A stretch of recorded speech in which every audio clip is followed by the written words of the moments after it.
नमस्कार दोस्तों, आज हम लोग पढ़ेंगे भूगोल।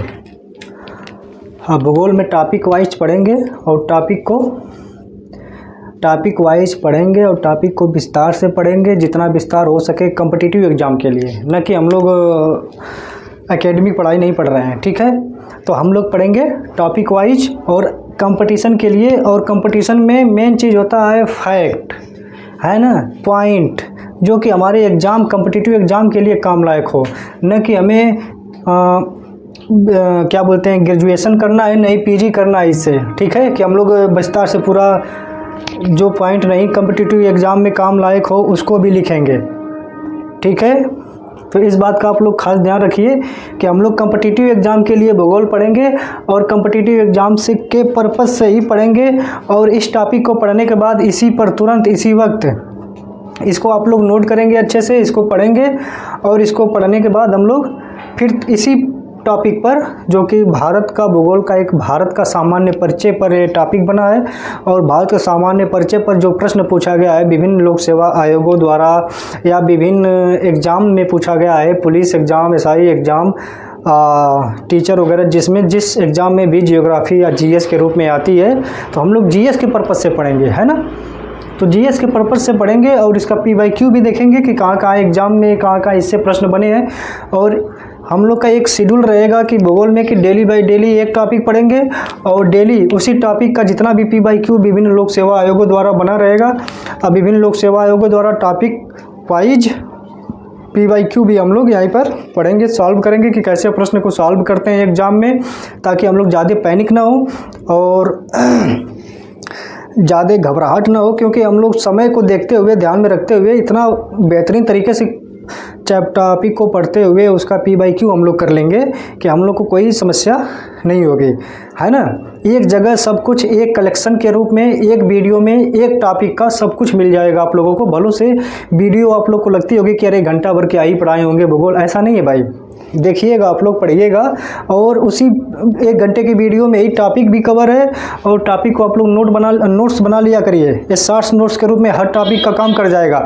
जैसे भूगोल हम लोग पढ़ा रहे हैं तो भूगोल का हर एक टॉपिक का आप लोग 1-2 पेज में नोट्स बना लेंगे, तो इसी तरह सब टॉपिक का बन जाएगा 1-2 पेज में। मतलब कि 1-2 पेज में लगभग सभी टॉपिक के एक टॉपिक जो 1-2 पेज में आ जाएगा टॉपिक नोट्स के रूप में, ठीक है। तो एक जगह आप लोग का कलेक्शन बन जाएगा भूगोल का। इसी तरह इतिहास का भी है, इसी तरह हिंदी का भी है, इसी तरह इन्वायरमेंट एंड इकोलॉजी पढ़ाए हैं ना, सेम उसी तरह पढ़ाए हैं कि पहले एक शॉर्ट्स नोट्स के रूप में दे दिए। बस आप लोग क्या करिए, आप लोग को धैर्यपूर्वक इस वीडियो को बार बार देखना है ताकि पीवाईक्यू प्रैक्टिस हो जाए। और ये जो शॉर्ट्स नोट्स के रूप में हम लोग लिखवाए हैं, यहाँ पर पढ़ाने अभी जा रहे हैं, बताने जा रहे हैं, समझाने जा रहे हैं, इसको आप लोग समझिए और पीवाईक्यू को देखिए। और शॉर्ट्स नोट्स के रूप में इसको वीडियो पॉज करके, वीडियो रोक कर आप लोग इसको नोट कर लीजिएगा। हर एक टॉपिक भूगोल का अलग बना लीजिए, इतिहास का अलग बना लीजिए, इन्वायरमेंट इकोलॉजी का अलग बना लीजिए, हिंदी का अलग बना लीजिए। अभी सब्जेक्ट स्टार्ट होंगे पॉलिटी का, इकोनॉमी का, ठीक है। तो जैसे जैसे सब्जेक्ट स्टार्ट होंगे वैसे वैसे, मतलब एक कापी ठीक ठाक मोटी कापी, मतलब ज़्यादा भी ना हो, कम से कम 250-300 पेज का कापी हो। तो 150 पेज का रहेगा तो भी चल जाएगा। 150 पेज का कापी में आपका भूगोल हम लोग कंप्लीट कर देंगे, ठीक है। और कहीं जाने भटकने की ज़रूरत नहीं है, एकदम एकदम अच्छे से कवर करेंगे हम लोग। वनडे एग्ज़ाम्स के लिए आज जो पीसीएस का एग्ज़ाम होता है या फिर ऐसे कोई लोक सेवा आयोग कराता है किसी भी राज्य का, जैसे कि बिहार हुआ लोक सेवा आयोग, उत्तर प्रदेश लोक सेवा आयोग, मध्य प्रदेश लोक सेवा आयोग, राजस्थान लोक सेवा आयोग, जैसे भी ऐसे छत्तीसगढ़ लोक सेवा आयोग, झारखंड लोक सेवा आयोग, जहाँ भी भूगोल पूछेगा वहाँ भूगोल काम में आएगा। आप लोग घबराइए मत, बिल्कुल धैर्यपूर्वक पढ़िए। हाँ, और एक चीज़ आप लोग ध्यान में रख लीजिएगा कि भूगोल के लिए आप लोग खासकर जो जीएस में भूगोल पढ़ेंगे हम लोग, तो एक मानचित्र ले लीजिएगा। मानचित्र का किताब आता है एटलस के नाम से, इंडिया, है ना, ऑक्सफोर्ड स्टूडेंट का एटलस आता है, जो कि मेरे पास है। ऑक्सफोर्ड स्टूडेंट का 5th एडिशन मेरे पास है, 5वां एडिशन। तो आप लोग इस बुक को ले लीजिएगा, ठीक है। तो इस बुक को आप लोग ले लेंगे और आप लोग अच्छे से देख लीजिए, ऑक्सफोर्ड स्टूडेंट का एटलस का है, ठीक है।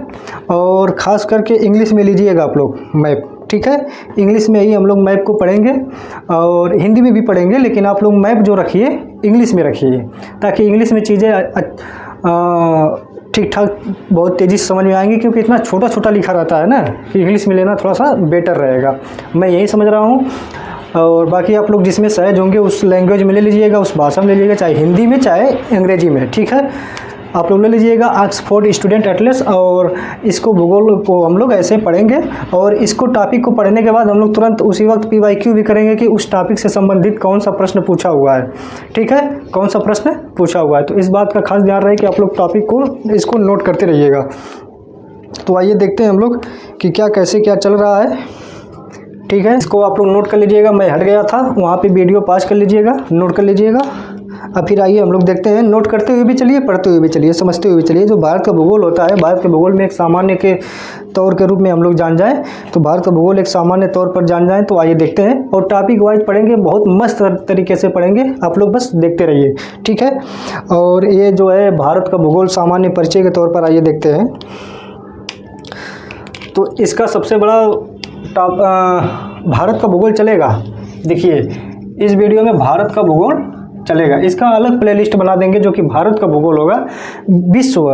विश्व का जो भूगोल पढ़ाएंगे उसका अलग प्लेलिस्ट बना देंगे, तो वहाँ पे विश्व भूगोल मिल जाएगा, यहाँ पर भारत का भूगोल मिल जाएगा, ठीक है। ज़्यादा नहीं है, आप लोग बस कैसे पढ़ना है, कैसे चीज़ें को कंपटीशन के रूप में पढ़ना है, कॉम्पिटिटिव एग्जाम्स के रूप में पढ़ना है। हमें ज़्यादा विस्तार से नहीं चीज़ों को पढ़ना है, बस कॉम्पिटिटिव एग्जाम के लिए पढ़ना है कि हमारा कंपटीशन निकल जाए, ठीक है। तो आइए देखते हैं हम लोग कि क्या चीज़ें हैं, भारत के बारे में थोड़ा बहुत जानते हैं, देखते हैं, फिर आगे जैसे जैसे टॉपिक बढ़ता जाएगा वैसे वैसे और हम लोग जानते रहेंगे। फिलहाल एक सामान्य परिचय के रूप में जानिए भारत का। तो आइए देखते हैं, जैसे अगर भारत की बात किया जाए तो भारत का मैप आप लोग देख लीजिए कि एक छोटा सा मैप तौर के रूप में रख लीजिए, देख लीजिए, ठीक है, ऐसी है, ठीक है। तो ये जो है आपका भारत का मैप है, इंडिया। देखिए कोई अगर हाथ से बनाना रहेगा या फिर आप मेंस में भी बना रहे हैं तो कोई ज़रूरी नहीं है कि एकदम डिट्टो बनाइए मैप, नहीं, आप लोग ऐसे भी बना सकते हैं, जैसे ऐसे करके ऐसे कर दीजिए, ऐसे कर दीजिए, ये भी आपका इंडिया का मैप मान्य होगा, ठीक है, ये भी मान्य होगा, ठीक है। तो इस चीज़ को आप लोग समझ रहे हैं मैप को, है ना, कि बस हाँ लगे कि भारत का मैप बना है, ठीक है, ऐसे बनाना है, लगे कि भारत का मैप बना है, देखने पर लग जाए कि हाँ भारत डिनोट कर रहा है, ये जो मानचित्र बना है, ठीक है, जैसे ये बना, ये बना, लग रहा है ना कि आपको, आप लोग कहीं भी देखेंगे इसको तो लग जाएगा कि हाँ नहीं ये भारत का मैप है भाई, ये जो है डिनोट कर रहा है कि ये इंडिया का मैप है, ठीक है। बस हमें ऐसे ही बनाना है ना, ऐसे ही बनाना है, ठीक है, ज़्यादा उसमें कलाकारी नहीं करनी है, क्योंकि एग्ज़ाम में कम समय होता है ना। अगर आप लोग मेंस के लिए पर्पस से बता रहे हैं कि अगर किसी भी लोक सेवा आयोग का अगर आप मेंस दे रहे हैं, PCS का या फिर अन्य एग्ज़ाम्स के जो मेंस का एग्ज़ाम होते हैं उसमें रिटेन एग्ज़ाम होगा, तो रिटेन एग्ज़ाम में अगर फटाक से मैप बनाना है 10 सेकेंड 2 सेकेंड 4 सेकेंड में, तो ऐसे ही बनाना रहेगा, ठीक है। तो आइए देखते हैं कि हम लोग की सामान्य परिचय, भारत का भूगोल में सामान्य परिचय, ठीक है, पहला टॉपिक है आप लोगों का। तो आइए देखते हैं, भारत एशिया महाद्वीप में अवस्थित एक दक्षिण एशियाई, कौन सा दक्षिण एशियाई देश है। भारत जो है एशिया महाद्वीप में स्थित है, और भारत जो है एक दक्षिण एशियाई देश है, क्योंकि जो एशिया का मानचित्र है, ठीक है, एशिया का मानचित्र हम आप लोग को दिखा दे रहे हैं। तो जो एशिया का मानचित्र है उसमें भारत जो है दक्षिण के रूप में स्थित है। आप लोग इस बात को समझ रहे हैं ना। तो सॉरी थोड़ा सा लेट होगा, इस चीज़ के लिए आप लोग को इंतज़ार करना पड़ेगा, कोई नहीं, खैर पढ़ना है तो उतना करना पड़ेगा, ठीक है। तो जो भारत है एक दक्षिण एशिया, जो जैसे हम लोग क्या करते हैं कि भारत का एक मैप खोल लेते हैं, आप लोग देख रहे हैं भारत का मैप, पूरा विश्व का मैप है, ये वर्ल्ड मैप है। वर्ल्ड मैप के रूप में आप लोग इसको देखिए, जो वर्ल्ड मैप है, वर्ल्ड मैप को आप लोग इसको देखिए, यहाँ पे भारत है और ये एशिया महाद्वीप है, ठीक है, ये एशिया महाद्वीप है। एशिया महाद्वीप में इधर उत्तर हो जाएगा, इधर पूर्व हो जाएगा, इधर पश्चिम हो जाएगा, यूरोप की तरफ पश्चिम हो जाएगा, ठीक है, इधर पूरब हो जाएगा। भारत के नीचे जो हिंद महासागर है ये पूरब ये दक्षिण साइड है, दक्षिण साइड, उत्तर साइड, ये जो आपका एकदम इस साइड है पूर्व साइड हो जाएगा, इधर पश्चिम हो जाएगा। तो भारत एशिया के दक्षिण महाद्वीप में बसा है ना।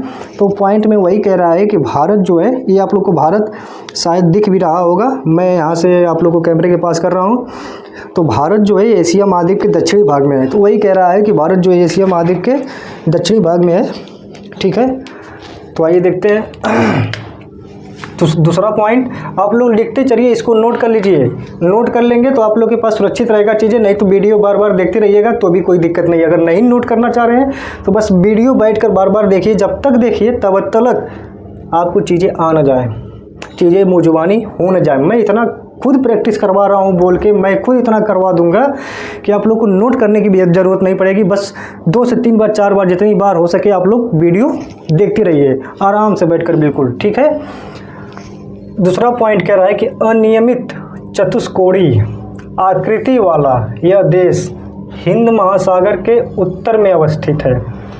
जगह नहीं है तो मैप बनाकर मैं बताता, ठीक है। जैसे क्या है, आप लोग ये इंडिया का जो मैप देख रहे हैं, ये इंडिया का मैप चतुष्कोणीय नहीं है। ये आप लोगों का नॉर्थ हो गया, ये साउथ हो गया, ये ईस्ट हो गया, ये वेस्ट हो गया। तो देखिए इधर भी निकला है, इधर भी निकला है, भारत का भाग इधर भी निकला है, इधर भी निकला है। तो चतुष्कोणीय रूप आ रहा है ना, 4 भुजाओं के तौर पे आ रहा है ना। तो जब 4 भुजाओं के तौर पे आ रहा है तो उसी को चतुष्कोणीय बोलते हैं। तो चतुष्कोणीय रूप वाला एशियाई महाद्वीप का दक्षिणी देश है, ठीक है, और जो कि हिंद महासागर के उत्तर में अवस्थित है। इसी भारत के नीचे यहीं पर हिंद महासागर है, जिसको बोलते हैं इंडियन ओशन। इंडियन ओशन मतलब हिंद महासागर, ठीक है, भारत के दक्षिण में ही है। तो इसीलिए हिंद महासागर के उत्तर में हो जाएगा। भारत के दक्षिण में हिंद महासागर और हिंद महासागर के उत्तर में भारत, ठीक है। इतनी बात आप लोगों को समझ में आई। तो वही कह रहा है कि अनियमित चतुष्कोणीय आकृति वाला यह देश हिंद महासागर के उत्तर में अवस्थित है। हिंद महासागर के उत्तर में अवस्थित है। ये पूछ देता है कंपटीशन में कि जैसे कि भारत हमारा जो देश है ये हिंद महासागर के किस ओर अवस्थित है, उत्तर में अवस्थित है। इसीलिए पॉइंट पे क्वेश्चन बना हुआ है, इसीलिए पॉइंट हमने यहाँ पर लाया है, ठीक है। आइए नेक्स्ट पॉइंट, तीसरा पॉइंट देखते हैं। अक्षांशीय विस्तार के दृष्टिकोण से भारत, कौन सा, भारत, अक्षांशीय विस्तार के दृष्टिकोण से भारत उत्तरी गोलार्ध में तथा देशांतरीय विस्तार की दृष्टि से पूर्वी गोलार्ध में स्थित है, ठीक है। जैसे हम आप लोगों को एक मैप में बताते हैं, मैप में आप लोग देखते रहिए, नीचे तो नहीं दिखेगा लेकिन फिर मैं ऊपर कोशिश कर रहा हूँ बनाने का। जैसे कि ये भारत हो गया आप लोगों का, ठीक है, ये हो गया पूरा पृथ्वी गोलार्ध। तो ये जो गोलार्ध है अगर देशांतरीय रूप से लिया जाए तो पूर्वी क्षेत्र में, देशांतरीय रूप से लिया जाए तो पूर्वी क्षेत्र में, पूर्वी गोलार्ध में है। अक्षांशीय रूप से लिया जाए तो उत्तरी गोलार्ध में है। अक्षांश रूप से लिया जाए तो उत्तरी गोलार्ध में। इसको कहते हैं अक्षांश, इसको कहते हैं देशांतर। अगला टॉपिक है मैं पढ़ाऊंगा, इसी के बाद टॉपिक है अक्षांश देशांतर, जिसको अंग्रेजी में बोलते हैं लॉन्गिट्यूड एंड लैटिट्यूड। तो लॉन्गिट्यूड एंड लैटिट्यूड को मैं नेक्स्ट टॉपिक में पढ़ाऊंगा, नेक्स्ट वीडियो में, मतलब कल। आप लोग वेट करिएगा। और ये इंडिया है, ठीक है। तो देखिए अक्षांश के उत्तर में है, देशांतर के पूर्व में है, और गोलार्ध का मतलब होता है उस क्षेत्र में, ठीक है। तो ये चीज़ें हो गई। तो आइए देखते हैं नेक्स्ट पॉइंट। नेक्स्ट पॉइंट कहता है आप लोगों का कि भारत विश्व में क्षेत्रफल की दृष्टि से, देखिए मैं कैसे पढ़ रहा हूँ, कहाँ तक खींच के पढ़ रहा हूँ, इस चीज़ों को आप लोग नोट करिए, नोट देखिए, नोट से मतलब नोट करिए, डिनोट करिए, टू द पॉइंट के रूप में इसको देखिए। और इसको आप लोग एक क्या बोलते हैं कि आप लोग कॉपी बना लीजिए, इसको नोट कर लीजिए, ठीक है। तो भारत विश्व में क्षेत्रफल की दृष्टि से, क्षेत्रफल की बातें कर रहा है कि क्षेत्रफल की दृष्टि से 7वां बड़ा देश है, ठीक है। तो 7वां जब बड़ा देश भारत है तो 6 कौन सा देश हैं, आइए देखते हैं 6 कौन सा देश है। पहला है रूस, दूसरा है कनाडा, तीसरा है संयुक्त राज्य अमेरिका, जिसको बोलते हैं यूएसए, शॉर्ट फॉर्म में हम लोग बोलते हैं अमेरिका, उसी को यूएसए। संयुक्त राज्य अमेरिका हो गया तीसरा, चौथा चीन, 5वां ब्राज़ील, 6ठा ऑस्ट्रेलिया तथा जनसंख्या की दृष्टि से दूसरा, तो 6ठा ऑस्ट्रेलिया हो गया, 7वां नंबर पे भारत है, ठीक है। इस बात को आप लोग नोट कर लीजिएगा। जनसंख्या की दृष्टि से दूसरा बड़ा देश है कौन, भारत। और किसके बाद, पहला कौन है, चीन है, पहला चीन है, चीन के बाद भारत जो है जनसंख्या की दृष्टि से दूसरा बड़ा देश है। ये बात आप लोगों को समझ में आई, ठीक है। नेक्स्ट पॉइंट आइए देखते हैं। ये क्वेश्चन बन जाता है कि भारत विश्व में चौथा बड़ा देश है तो सातवां बड़ा देश है। छठवां आप लोग देखे हैं, पहला रूस, कनाडा, संयुक्त राज्य अमेरिका, चीन, ब्राज़ील, ऑस्ट्रेलिया के बाद सातवां भारत। ठीक है, ये क्षेत्रफल की बात करता है और ये जो जनसंख्या की बात करता है, जनसंख्या में भारत जो है दूसरे नंबर पर है, पहला कौन है? चीन है। ठीक है, नेक्स्ट पॉइंट आइए देखते हैं कि नेक्स्ट पॉइंट क्या कहता है। 26 जनवरी 2020 से भारत में 28 राज्य हैं। ठीक है, 26 जनवरी 2020 से जो मामला हुआ था राज्यों का गठन का मामला, तो 26 जनवरी 2020 से भारत में 28 राज्य एवं 8 केंद्र शासित प्रदेश हैं। तो 26 जनवरी, इस डेट को याद करना है क्योंकि ये डेट पूछ देता है कि 26 जनवरी 2020 से कितने देश और कितने राज्य और कितने केंद्र शासित प्रदेश हैं। तो इस बात का आप लोग खास ध्यान रखिएगा कि 26 जनवरी 1950, ये डेट आप लोग ज़रूर याद कर लीजिएगा कि 26 जनवरी 1920 का, सॉरी यार, 26 जनवरी 2020, 26 जनवरी 2020 से भारत में 28 राज्य और 8 केंद्र शासित प्रदेश हैं।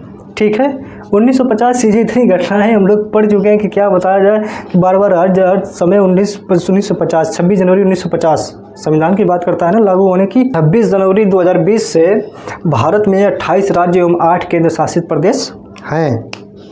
ठीक है, नेक्स्ट पॉइंट आते हैं, देखते हैं नेक्स्ट पॉइंट क्या कहता है कि नवीनतम केंद्र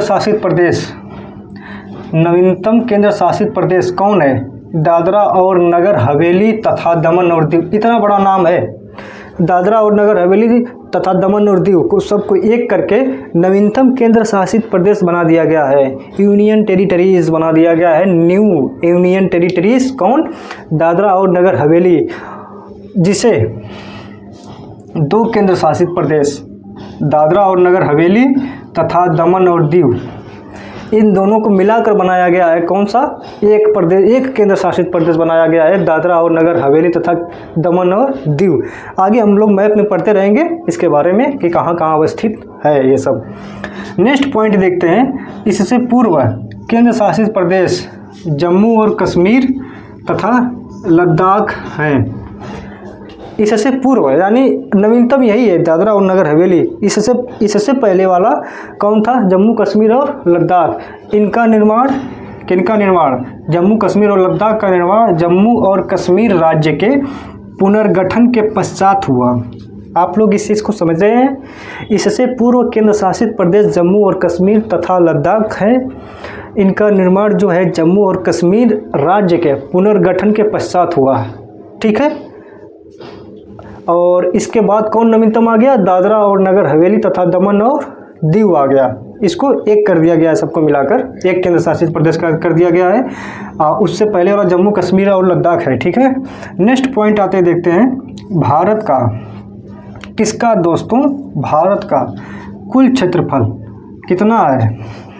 32,87,263। ठीक है, मैं इसको मिटा दूं।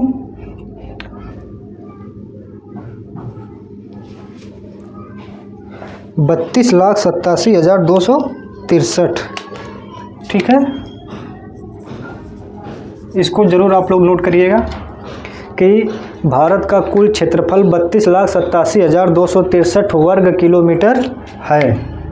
32,87,263 वर्ग किलोमीटर है, जो संसार के समस्त क्षेत्रफल के स्थलीय भाग का लगभग 2.4% है। इस बात को आप लोग समझ रहे हैं? भारत का कुल क्षेत्रफल 32,87,263 वर्ग किलोमीटर है, जो संसार के समस्त क्षेत्रफल के स्थलीय भाग का, यानी जितना संसार में स्थल भाग है उनका 2.4% डिनोट करता है। कितना क्षेत्रफल? 32,87,263।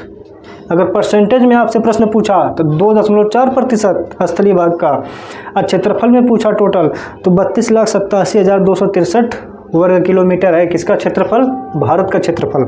ठीक है, आइए नेक्स्ट पॉइंट देखते हैं। नेक्स्ट पॉइंट कहता है कि भारत में संपूर्ण विश्व की 17.5% जनसंख्या निवास कर रही है। ठीक है, भारत में ये 2011 की जनगणना के अनुसार बता रहे हैं कि भारत में संपूर्ण विश्व की 17.5% जनसंख्या निवास करती है, ठीक है। 2025 में लगभग 17.78% हो गया है। इसी को अगर 2025 में देखा जाए तो 17.85 हो गया है प्रतिशत के रूप में। लेकिन फ़िलहाल अभी हम लोग आंकड़ा यही अगर देखना रहेगा तो 2011 की जनसंख्या के अनुसार यही देखेंगे, ठीक है। 2011 की जनगणना के अनुसार 17.5 देखेंगे और 2025 का जो अपडेट हुआ है 17.85% अपडेट हो गया है, ठीक है। तो इस चीज़ को ध्यान रखिएगा आप लोग। अगर एग्ज़ाम में फ़िलहाल अभी पूछेगा, क्योंकि अभी जनसंख्या की रिपोर्ट नहीं आई है, तो 17.5% ही रखा जाएगा, ठीक है। नेक्स्ट पॉइंट आते हैं, देखते हैं भारत की मुख्य भूमि का विस्तार उत्तर से दक्षिण। जो भारत की मुख्य भूमि का विस्तार है उत्तर से दक्षिण तक 32-14 किलोमीटर तथा पूर्व से पश्चिम 29-33 किलोमीटर है। भारत की जो मुख्य भूमि का विस्तार है ना, जैसे मान लीजिए हम आपको बता रहे हैं कि जैसे ये भारत है, ठीक है। तो अगर इसके उत्तर यहाँ से उत्तर से दक्षिण तक लिया जाए, यानी ये ऐसे भाग लिया जाए, तो ये कितना है, भारत का जो मुख्य भूमि का उत्तर से दक्षिण है 32-14 किलोमीटर, 32-14 किलोमीटर। अगर यहाँ से ऐसे लिया जाए, यहाँ से इसकी लंबाई लिया जाए तो ये कितना है 29-33 किलोमीटर, 29-33 किलोमीटर। तो ऐसे ही बात करना है, ऐसे ही मैप के साथ हम लोग ज्योग्राफी को समझेंगे। तो भारत की मुख्य भूमि का विस्तार उत्तर से दक्षिण तक 32-14 किलोमीटर है, पूर्व से पश्चिम 29-33 किलोमीटर है, ठीक है। आइए नेक्स्ट पॉइंट देखते हैं। नेक्स्ट पॉइंट क्या कहता है कि 82 डिग्री 30 मिनट। अगर आप लोग ज्योग्राफी पहली बार देख रहे होंगे तो 82 डिग्री 30 मिनट की जो बात किया गया है, इसको जो शून्य के रूप में लिखा जाता है, बिंदी के रूप में लिखा जाता है, इसको डिग्री बोला जाता है ज्योग्राफी में। और जो ये 1 पाई के रूप में है, इसको मिनट बोला जाता है। अगर वहीं 2 पाई रहता, जैसे अगर वहीं पर हम लिख देते हैं कि 82 डिग्री 30 2 पाई कर देते तो 82 डिग्री 30 सेकेंड हो जाता, ठीक है। लेकिन यहाँ पे 1 पाई है तो मिनट है। 82 डिग्री 30 मिनट पूर्वी देशांतर का उपयोग भारतीय मानक समय, ठीक है। इस चीज़ को आप लोग ध्यान दीजिएगा कि जो 82 डिग्री 30 मिनट है, 82 डिग्री 30 मिनट पूर्वी देशांतर का उपयोग भारतीय मानक, कौन सा मानक भैया, भारतीय मानक समय, भारतीय मानक समय निर्धारित करने के लिए किया जाता है। नेक्स्ट पॉइंट कहता है कि भारत, कौन सा, भारत में सर्वप्रथम सूर्योदय अरुणाचल प्रदेश राज्य में होता है, ठीक है। भारत में जो सर्वप्रथम अगर सूर्योदय की बात किया जाए तो अरुणाचल प्रदेश में होता है। आज जो विश्व की बातें करेंगे वो हम विश्व के भूगोल में बातें करेंगे, है ना।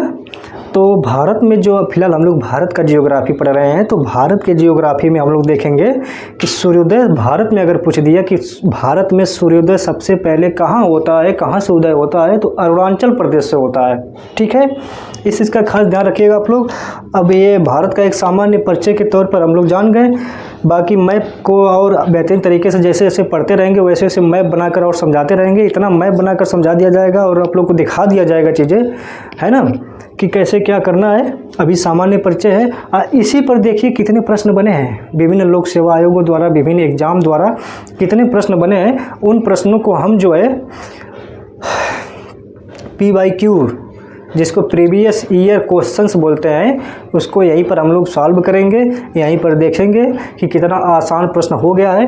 क्योंकि ये टॉपिक थोड़ा सा ठीक ठाक बड़ा था, लेकिन हम वही छाट के लिखे हैं, वही इसमें से चूज करके लिखे हैं पॉइंट कि जो कि एग्ज़ाम के काबिल है, एग्ज़ाम के लायक है, जो एग्ज़ाम में पूछा जाता है, ठीक है।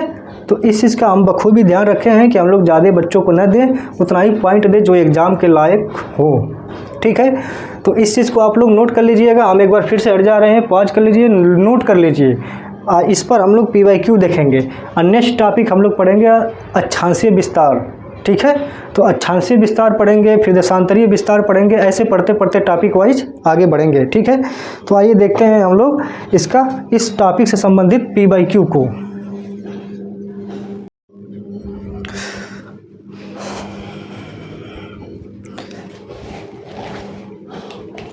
तो हम लोग पढ़ रहे थे उस टॉपिक भारत का सामान्य परिचय, और टॉपिक को हम लोग टू द पॉइंट नोट कर लिए, और उम्मीद करते हैं कि आप लोग भी अपने नोट्स में नोट किए होंगे, और नहीं नोट किए होंगे तो कोई बात नहीं है, और बढ़िया बात है। अगर नहीं नोट करेंगे तो और बढ़िया बात है, इसलिए कि वीडियो को 3 से 4 बार इतना बार देख जाइए ना कि आपको माइंड में घूमने लगे कि दादर एवं नागर हवेली तथा दमन और दीव को ये कैसे किया गया है। ठीक है, नवीनतम केंद्र शासित प्रदेश उसको बनाया गया, पढ़ा है ना। तो चलिए आइए देखते हैं उसी टॉपिक पर हम लोग कैसे क्वेश्चन बने हैं आयोगों में। तो विभिन्न लोक सेवा आयोगों द्वारा, यानी विभिन्न राज्यों के लोक सेवा आयोगों द्वारा कैसे प्रश्न पूछा गया है और एग्जाम में कैसे बनता है। आइए प्रश्न को डील करते हैं और सामान्य परिचय जो टॉपिक पढ़े हैं उस पर प्रश्नों को हल करते हैं, देखते हैं कैसे प्रश्न बना है। और जो हम पढ़ाए हैं वो सब जो line by line to the point है वो सब प्रश्न से छाटा हुआ थ्योरी बनाया गया है। हम लोग कंपटीशन के नेत्र से पढ़ रहे हैं, पहली बात, न कि हम लोग यूजी पीजी के लिए पढ़ रहे हैं। ठीक है, तो कंपटीशन हम लोग को बीट करना है तो हम लोग जीएस में जियोग्राफी पढ़ रहे हैं। ठीक है, एकेडमिक में नहीं, जीएस में पढ़ रहे हैं। तो आइए देखते हैं कि आप कैसा क्वेश्चन है और कैसा क्वेश्चन पूछता है। तो पहला क्वेश्चन है आप लोगों के सामने, प्रश्न नंबर 1 कहता है भारत के संदर्भ में। जैसे प्रश्न पढ़ रहे हैं वैसे आप लोगों को एग्जाम हॉल में प्रश्न पढ़ना है। ठीक है, और दोबारा ऐसे पढ़ना है कि दोबारा प्रश्न हमने न पढ़ना पड़े। अगर दोबारा प्रश्न पढ़ें आप लोग समय फिर लगेगा, फिर अगले क्वेश्चन में और घबराएंगे और पैनिक होंगे। ठीक है, इसलिए पहले क्वेश्चन में कम से कम समय दें ताकि नेक्स्ट क्वेश्चन में समय दे पाएँ। तो ऐसे ही क्वेश्चन बाय क्वेश्चन बढ़ता रहता है मामला। एक समय आता है कि 150 में से कुछ नहीं तो 140 क्वेश्चन कर जाते हैं, एकदम बिल्कुल बिना घबराए बिना पैनिक हुए आसान तरीके से। ठीक है, तो आइए देखते हैं भारत के संदर्भ में निम्नलिखित कथनों में से कौन सा सही है या है। तो भाई यहीं पे सबसे मेन चीज़ ध्यान देना है कि सही पूछा है कि गलत पूछा है। ठीक है, ये जो प्रश्न का लास्ट छोर होता है यहीं पे हम लोगों को देखना है कि सही पूछा है कि गलत पूछा है, कि निम्नलिखित में से कथनों में से कौन सा गलत है।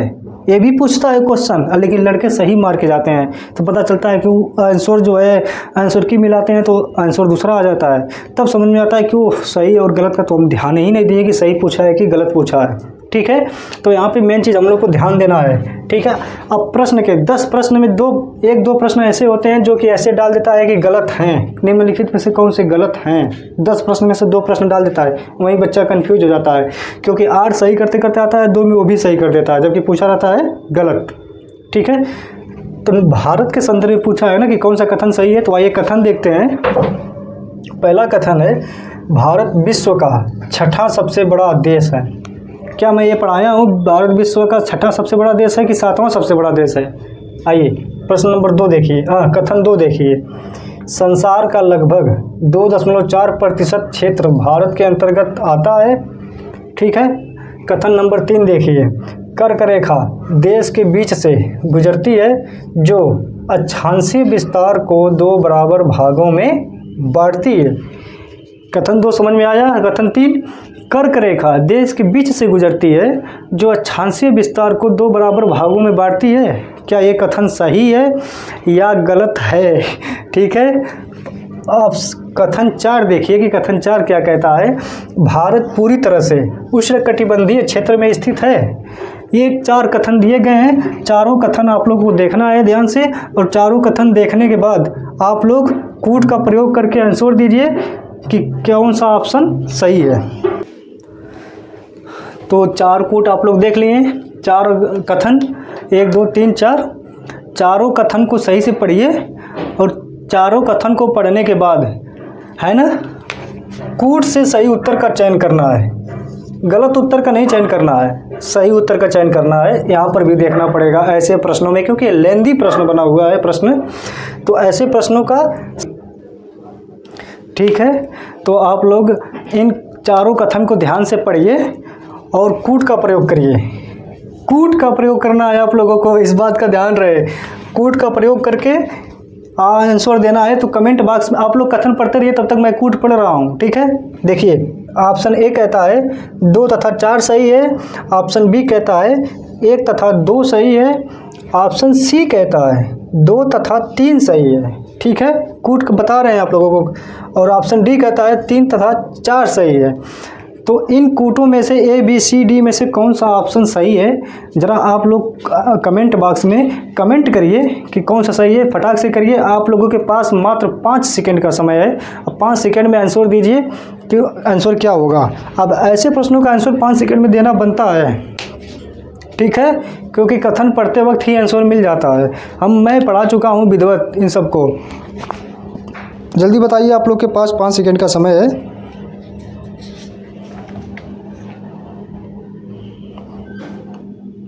अब बहुत लेटेस्ट क्वेश्चन है, ज़्यादा पहले का क्वेश्चन नहीं है, नहीं कि सन 1900 का क्वेश्चन है, ऐसा भी नहीं है। लेटेस्ट क्वेश्चन प्रश्न पूछा हुआ है ना। इस टॉपिक को हल्के में नहीं लेना है भाई, किसी भी टॉपिक को। और जितना सरल टॉपिक है उतना ही कठिनाई से पढ़िए उसको, ठीक है। तो इसका आंसर आप लोग दीजिए। इसका आंसर जल्दी से दीजिए प्रश्न नंबर 1 का। तो मैं उम्मीद करता हूँ कि आप लोग आंसर दे चुके होंगे। तो आइए देखते हैं, और जो लोग नहीं दिए हैं, हमारे पढ़ते वक्त आप लोग कमेंट बॉक्स में आंसर देते रहिए, तब तलक दीजिए जब तलक मैं पढ़ूँ, ठीक है। तो आइए देखते हैं।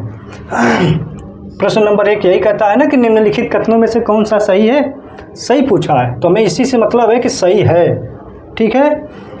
कथन 1 कहता है कि भारत विश्व का 6वां सबसे बड़ा देश है। कैसे रे भाई, देख 6वां नहीं है, 7वां है भाई, 7वां। मैं पढ़ा चुका हूँ, ठीक है।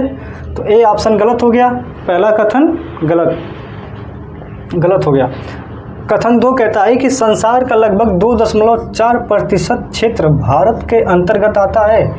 देखो, संसार का क्षेत्रफल में जो भारत का क्षेत्रफल है वो 32,87,263 वर्ग किलोमीटर है, ठीक है। वो तो ऐसे हो गया, नंबरिंग में हो गया कि 32,87,263 वर्ग किलोमीटर जो भारत का क्षेत्रफल है।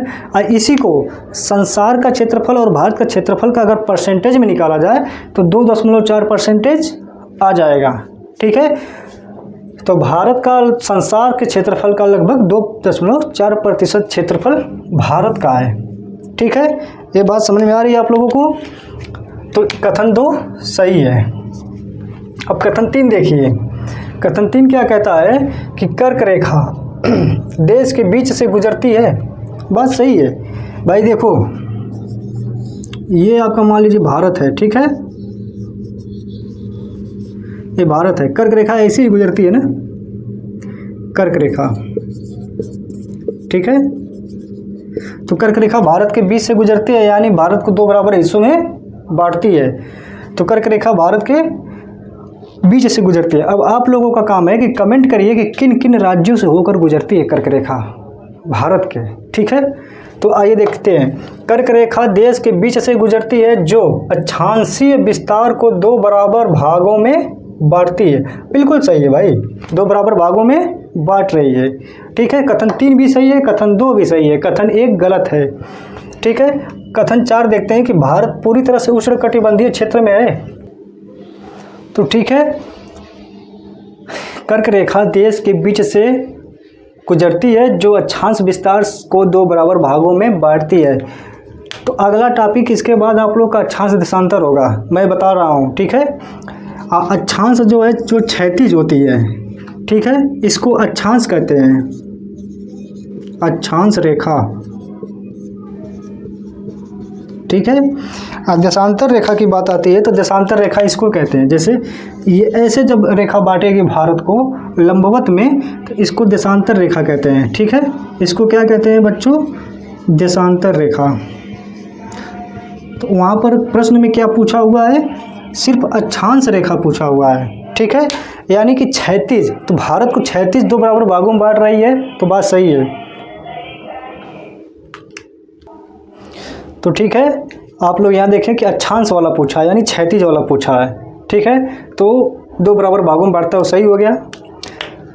भारत पूरी तरह से उष्णकटिबंधीय क्षेत्र में है, नहीं भाई। जैसे मान लीजिए ये 0 है, तो यहाँ से 8 डिग्री से भारत स्टार्ट होता है, ठीक है। तो 8 डिग्री से भारत स्टार्ट होता है तो उष्णकटिबंधीय टोटल थोड़ी हो जाएगा, ठीक है, उपोष्ण तक भी जाता है, ठीक है। तो ये केवल उष्णकटिबंधीय बोला है तो पूरी तरह से बोला है। तो एक बात एक भी जान लीजिए कि जब पूरी तरह से कोई चीज़ बोलते हैं, ठीक है। केवल बोल दे तो भी इस चीज़ का खास ध्यान रखिए कि पूरी तरह से, यानी परफेक्ट नहीं है वो, परफेक्ट पूरी तरह से भारत केवल उष्णकटिबंधीय में नहीं है।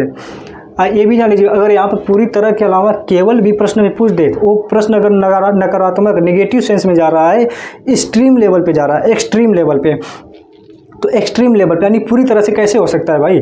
पूरी तरह से नहीं है, क्योंकि ये उष्ण और उपोष्ण दोनों में आता है, ठीक है। तो पूरी तरह से नहीं है, ठीक है। अगर यहाँ पूरी तरह से नहीं, भारत उष्णकटिबंधीय क्षेत्र में स्थित है तो सही होता। यहाँ पे पूरी तरह से बोल दिया है, तो पूरी तरह से भारत उष्णकटिबंधीय में केवल नहीं है, ठीक है। तो इसीलिए पूरी तरह से बोल दिया, कोई चीज़ परफेक्ट नहीं है, इस माइंड को बैठा लीजिए दिमाग में, ठीक है। अगर पूरी तरह से आ जाए या केवल आ जाए या पूर्व आ जाए, तो ऐसे कथन जो है हमेशा 99% होता है कि गलत होता है, ठीक है। तो इस बात का आप लोग ध्यान दीजिए कि मैं क्वेश्चन को और ऑप्शन को डील करने का तरीका भी बता रहा हूँ कि कैसे ऑप्शन को एलिमिनेट करना है, कैसे चीज़ों को हटाना है, कैसे गलत करना है। अगर मान लीजिए जो बच्चा इसको नहीं जानता है कि उष्णकटिबंधीय में आता है, नहीं आता है, वो बस इस शब्द को ध्यान दे, किसको? पूरी तरह से, यानी परफेक्टली वो पूछ रहा है ना, तो परफेक्टली कैसे आ सकता है? अगर यहाँ पे पूरी तरह से पूछ दे, केवल दे दे, पूर्ण रूप दे दे, तो ऐसे चीज़ें हमेशा नकारात्मक होती हैं और नकारात्मक कथन हमेशा गलत होता है, ठीक है। 99% चांस होता है कि उसको आप लोग गलत में ले जाइए अगर नहीं आ रहा है कथन तो, ठीक है। तो ए ऑप्शन गलत है, चौथा कथन गलत है, ठीक है। तो हमारा उत्तर क्या होगा? 2 और 3 सही है ना? तो 2 और 3 किस में है? 2 4 में है? नहीं। 1 2 में नहीं, 3 4 में नहीं, 2 और 3 ऑप्शन सी में है। तो ऑप्शन सी हम लोगों का सही होगा, 2 तथा 3। नेक्स्ट प्रश्न पे आते हैं हम लोग। नेक्स्ट प्रश्न देखते हैं। नेक्स्ट प्रश्न क्या कहता है? दूसरा प्रश्न, भारतवर्ष में लगभग कितने गांव हैं? भारतवर्ष में पूछा भाई कि लगभग कितने गांव हैं, है ना। और जो पहला प्रश्न पूछा हुआ है ये यूपीपीसीएस 2022 में पूछा हुआ है। देखिए लेटेस्ट क्वेश्चन है, ऐसा भी नहीं कि 2022 में ये चीज़ें नहीं थी वो भी पुरानी। 2022 में भी ये टॉपिक पुराना हो चुका था, जैसे लग रहा था कि इस टॉपिक से प्रश्न नहीं पूछेगा, लेकिन 2022 में पूछा। हम लोग इसका सामना किए हैं, हम भी दिए हैं एग्ज़ाम, तो 2022 में हमारे सामने क्वेश्चन ये पड़ गया। तो ये यूपीपीसीएस, ठीक है बच्चों, यूपीपीसीएस 2022 में पूछा हुआ है, ठीक है। इस चीज़ को ध्यान दीजिए। दूसरा प्रश्न कहता है कि भारतवर्ष में लगभग कितने गांव हैं? तो कितने गांव हैं? 5 लाख। ऑप्शन ए कहता है 5 लाख, ऑप्शन बी कहता है 6,30,000, ऑप्शन सी कहता है 8 लाख, ऑप्शन डी कहता है इनमें से कोई नहीं। तो आप लोग के पास मात्र 3 सेकेंड का समय है, जरा दूसरे प्रश्न का आंसर दीजिए कमेंट बॉक्स में कि कौन सा ऑप्शन सही है, ठीक है। आप लोग जल्दी से इसका आंसर दीजिए कि कौन सा ऑप्शन सही है।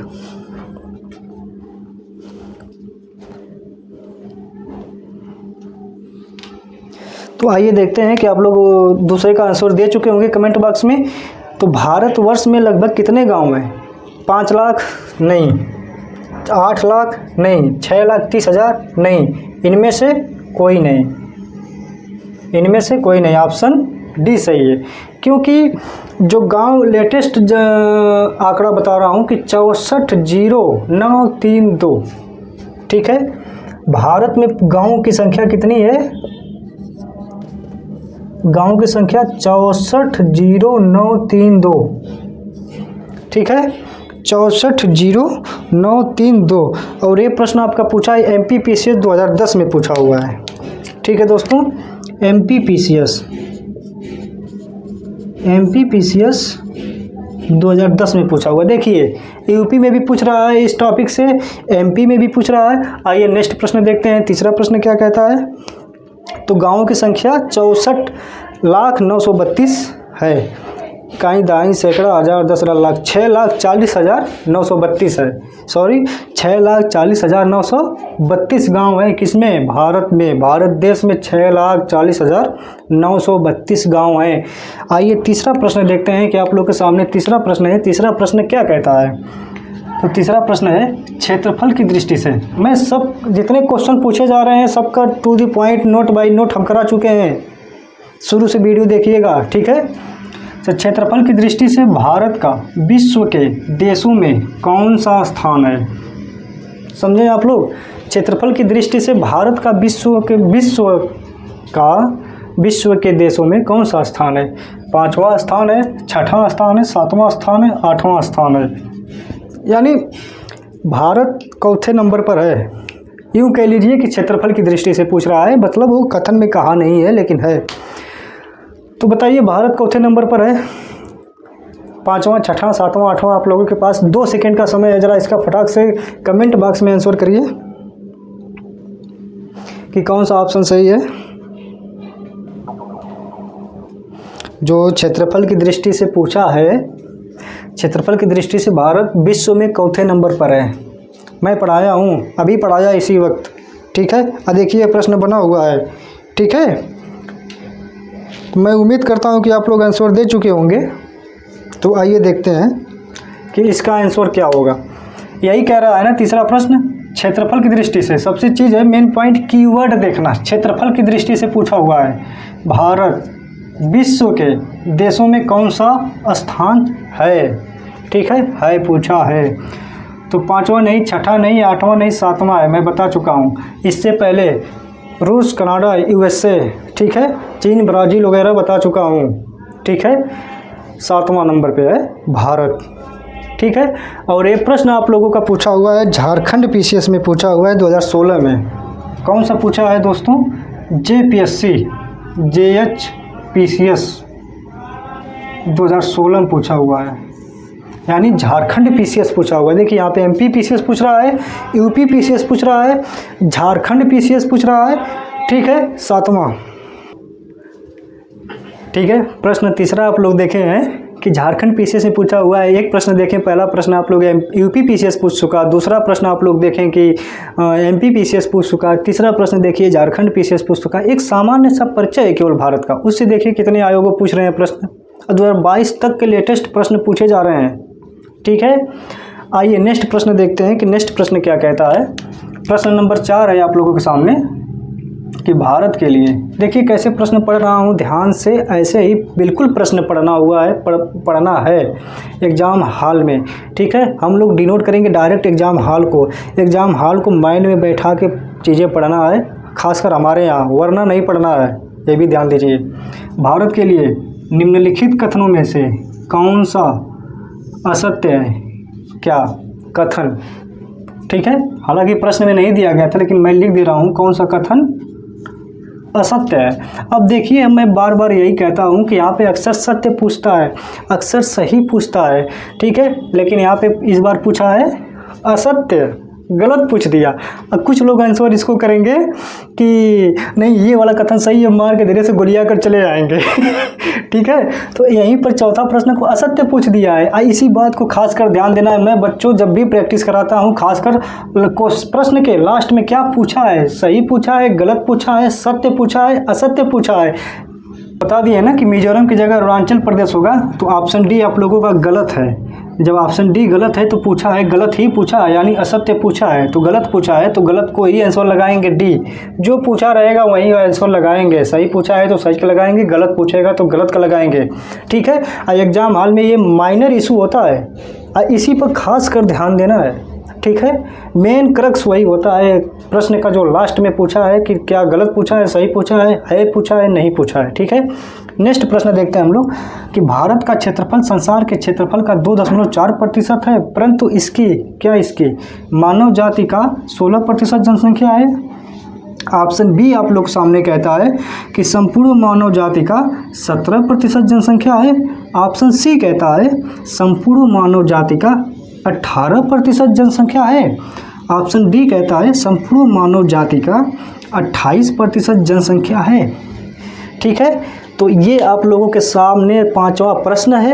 अब 5वां प्रश्न को पढ़कर अच्छे से आंसर दीजिए, क्योंकि मैं जब थ्योरी पढ़ा रहा था सामान्य परिचय भारत का भूगोल का, तो उसमें बताया हूँ इस प्रश्न का आंसर उसमें है।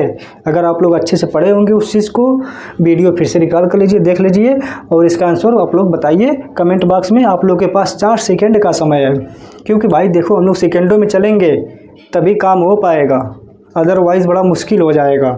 तो 5वां प्रश्न का आंसर दीजिए। आप लोग के पास 4 सेकंड का समय है, कमेंट बॉक्स में फटाक से आंसर करिए।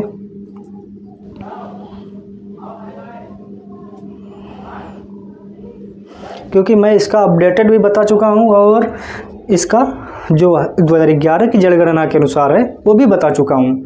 2011 की जनगणना के अनुसार बताया हूँ, 2025 के अनुसार बताया हूँ, दोनों के अनुसार बता चुका हूँ। बस आप लोग इसका आंसर दीजिए, नियर अबाउट में भी दीजिए आंसर ना, जो सबसे नियर अबाउट हो वही आंसर दीजिए, ठीक है। तो मैं उम्मीद कर रहा हूँ कि आप लोग आंसर दिए होंगे और दे रहे होंगे। तो आइए देखते हैं कि इसका आंसर क्या होगा। प्रश्न नंबर 5 का भारत का क्षेत्रफल ही पूछा है ना, संसार के क्षेत्रफल का 2.4% है। ये तो सही है, 2.4% है, परंतु इसकी ऑप्शन ए कहता है संपूर्ण मानव जाति का 16%। नहीं भाई, 16% कहाँ हम बताए थे, ऑप्शन ए गलत है। ऑप्शन बी कहता है संपूर्ण मानव जाति का 17%। नियर अबाउट बताए थे, 17.5% बताए थे, ठीक है। किसके अनुसार? 2011 की जनगणना के अनुसार, ठीक है। आपका ऑप्शन बी सही है, ठीक है। बाकी ऑप्शन सी में 18% है, ये नियर अबाउट के आसपास भी नहीं है। 28% है, ये तो सबसे दूरी चला गया, ठीक है। तो 17 नियर अबाउट में है, 0.5 ही की बात है ना। इसमें तो 1 की बात है, इसमें 0.5 की बात है, तो 0.5 की बात है, तो नियर अबाउट में 17% है। तो ऑप्शन बी आप लोगों का सही है, किसका? 5वां का, ठीक है। और 17.5% 2011 की जनगणना के अनुसार, 2011 के अनुसार 17.5%, ठीक है। 2011 के अनुसार 17.5% और 2025 के अनुसार जो आंकड़ा आया है, 2025 के अनुसार 17.85%, ठीक है। ये आंकड़ा आया है, लेकिन एग्जाम हाल में पूछ देगा तो 2011 की जनगणना के अनुसार हम लोग चलेंगे, ठीक है। अगर 2025 का वो जिक्र किया प्रश्न में तो इसके अनुसार ये वाला उत्तर लगाएंगे, नहीं तो हमेशा 17.5 का लगाएंगे तब तक 2026-27 वाला जनगणना नहीं आ जाए, ठीक है। 2011 के अनुसार ही लगाएंगे। तो हम लोग आज जियोग्राफी का, भूगोल का, जीएस से संबंधित जो भी सामान्य परिचय था और उसको पढ़ें, भारत के बारे में थोड़ा बहुत जाने और उस पर जो प्रश्न बना हुआ है प्रश्न को जाने, ठीक है। इतना प्रश्न प्रैक्टिस कीजिएगा और कोई भी प्रश्न होगा या कोई भी त्रुटि होगी तो आप लोग कमेंट बॉक्स में ज़रूर बताइएगा। और क्लास आप लोगों को कैसी लगी और कैसे करना है, कितना सुधार करना है, ये भी आप लोग कमेंट बॉक्स में थोड़ा सा सजेस्ट करिएगा, मैं आप लोग से उम्मीद करूँगा, ठीक है। और आप लोग के अनुसार चलना है, क्योंकि आप ही लोगों के लिए काम करना है, तो आप लोगों के अनुसार ही हम लोग को चलना है, ठीक है। तो मैं उम्मीद करता हूं कि आज ये एक टॉपिक जो पढ़े हम लोग उस पर PYQ करें। हमें तो यही समझ में आ रहा है कि हम ऐसे ही ट्रेंड लेकर चलें कि टॉपिक पढ़ा डालें, उसके कुछ की नोट्स दे दें, फिर उस पर PYQ करा डालें, ताकि एग्ज़ाम का बहुत करीब चीज़ें हैं ना। हम लोग क्या करेंगे इतना ज़्यादा नोट्स बनाकर, जब एग्ज़ाम के करीब हम लोग रह ही नहीं पाएंगे। हम लोग को एग्ज़ाम के करीब रहना है, एग्ज़ाम निकालना है, ठीक है। तो ऐसे हमें तो उचित लगा। बाकी आप लोग थोड़ा सा सजेस्ट करिएगा, बताइएगा कि कैसे और चलें सर, ठीक है।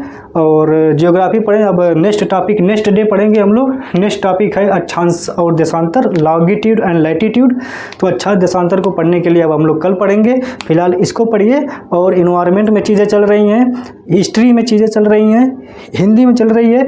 जल्द अब हमारी टीम द्वारा एक नया सब्जेक्ट और स्टार्ट किया जाएगा, ठीक है। तो एग्ज़ाम आते आते बिहार PCS और UP PCS एग्ज़ाम आते आते हम लोग इतना कर देंगे एग्ज़ाम के करीब कि चीज़ें बहुत आसान हो जाएंगी, ठीक है। हम लोग वही ध्यान दे रहे हैं जो एग्ज़ाम हाल में पूछा जाएगा, एग्ज़ाम में पूछा जाएगा, चाहे कोई भी एग्ज़ाम हो, ठीक है। तो आज की क्लास के लिए धन्यवाद।